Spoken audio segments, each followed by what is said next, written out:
ओम नमः शिवाय। स्वागत है आपका अपने चैनल एस्ट्रो नॉलेज में। शरद पूर्णिमा की आप सभी को बहुत बहुत शुभकामनाएं। शरद पूर्णिमा की रात माँ लक्ष्मी पृथ्वी पर आती हैं और भक्तों को धन दाने का आशीर्वाद देती हैं। आज हम शरद पूर्णिमा व्रत कथा का श्रवण करेंगे, लक्ष्मी नारायण पूजन विधि और इस दिन का धार्मिक महत्व भी जानेंगे। तो आइए आरंभ करते हैं। हिंदू धर्म में शरद पूर्णिमा का खास महत्व है। शरद पूर्णिमा को कोजोगार पूर्णिमा और रास पूर्णिमा भी कहा जाता है। इस दिन विधि विधान से व्रत रखा जाता है और माँ लक्ष्मी की पूजा की जाती है। मान्यता है कि इस दिन देवी लक्ष्मी का अवतरण हुआ था और माँ लक्ष्मी इस दिन धरती पर भ्रमण करती है। धन प्राप्ति के लिए यह दिन बेहद शुभ माना जाता है, इसलिए इस दिन व्रत रखा जाता है और माता लक्ष्मी और भगवान विष्णु की पूजा की जाती है। आइए जानते हैं शरद पूर्णिमा व्रत कथा। तो आइए आज की कथा आरंभ करते हैं। कहा जाता है कि किसी नगर में एक साहूकार रहता था जिसकी 2 बेटियां थी। साहूकार की दोनों ही बेटियां पूर्णिमा के दिन व्रत रखती थी।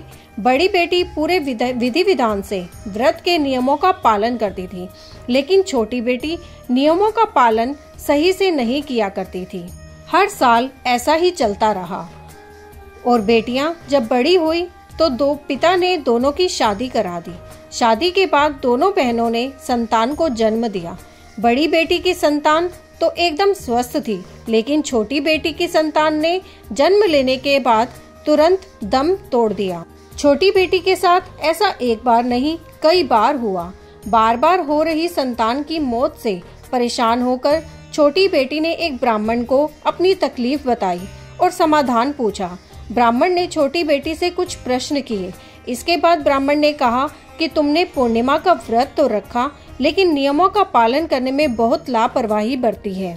इसी कारण तुम्हें व्रत का फल नहीं मिल रहा है। ब्राह्मण की बात सुनने के बाद छोटी बेटी थोड़ी उदास हुई, लेकिन उसने मन ही मन ये ठान लिया कि वो अब से पूर्णिमा के सारे व्रत पूरे विधि विधान से रखा करेगी। लेकिन पूर्णिमा आने से पहले ही छोटी बेटी के साथ फिर से वही हुआ जो हर बार होता था। उसे संतान हुई, लेकिन जन्म लेते ही उसकी मृत्यु हो गई। उसने अपने बेटे का शव एक कपड़े से ढककर एक पीढ़े पर रख दिया। इसके बाद उसने अपनी बड़ी बहन को घर बुलाया और बड़ी बहन को उसी पीढ़े पर बैठने को कहा जिस पर बच्चे का शव रखा था। बड़ी बहन पीढ़े पर बैठने ही वाली थी, तभी उसके लहंगे का एक हिस्सा बच्चे से स्पर्श होता है और बच्चा जाग उठता है और रोना शुरू कर देता है। ये देखकर बड़ी बहन घबरा जाती है और छोटी बहन को डांटते हुए कहती है कि उस पर अभी बच्चे की हत्या का कलंक लग जाता। छोटी बहन बड़ी बहन का गुस्सा शांत कराती है और कहती है कि शांत हो जाओ, मेरा बच्चा तो मरा हुआ ही था, ये तो तुम्हारे स्पर्श से फिर से जीवित हो उठा है। असल में तुम जो पूर्णिमा का व्रत रखती हो, इस कारण तुम्हें वरदान प्राप्त है। व्रत तो मैंने भी रखा, लेकिन तुम्हारी तरह नियमों का पालन नहीं किया। अब मैं भी शरद पूर्णिमा का व्रत पूरे नियमों से रखा करूंगी। इसके बाद से ये व्रत पूरे नगर में मशहूर हो गया। दोनों बहनों का यही किस्सा शरद पूर्णिमा व्रत कथा के तौर पर जाना जाने लगा। लक्ष्मी नारायण पूजा विधि के बारे में आगे हम जानेंगे। इसी दिन लक्ष्मी नारायण की पूजा पूरे विधि विधान से करनी चाहिए। रात में खीर बनाकर आसमान के नीचे रखें। माना जाता है कि चंद्रमा की चांदनी खीर पर पड़ने से खीर में औषधीय गुण आ जाते हैं। दूसरे दिन सुबह स्नान करके खीर का भोग अपने घर के मंदिर में लगाएं। इस खीर का प्रसाद कम से कम 3 ब्राह्मणों को बांटें।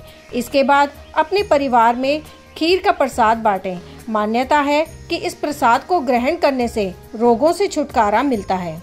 यही ये कथा समाप्त होती है। अगर आपको ये कथा अच्छी लगी तो अपने मित्रों में अवश्य शेयर करें और वीडियो को लाइक करें।